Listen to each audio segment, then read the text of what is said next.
ते बोलले तसेच आले, त्याची वंदावी बावली, असं एक ते व्यक्तिमत्व आहे. त्याच्यामुळे निश्चितच देवेंद्र फडणवीस साहेबांबद्दल आम्हाला आदर आहे. सरकारच्या योजना आल्या पीक विमा येतो, कर्ज बी भेटतं, चांगलं देवेंद्र फडणवीस चांगलं काम आहे. फडणवीस सरकार चांगलं राहील. माझं मत तर मुख्यमंत्री होण्यासाठी तर देवेंद्र फडणवीस हेच माझं पहिलं मत आहे.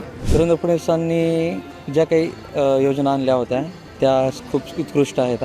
बीजेपी सरकार तो अच्छी देखो, रास्ते के काम वो सब सारे अच्छे हुए यहाँ पे, बाकी कुछ दिक्कत नहीं थी। मिले ना अपने को, घरकुल योजना मिली और टॉयलेट की उसकी योजना मिली, खेती की समझो सब योजना मिली अपने को।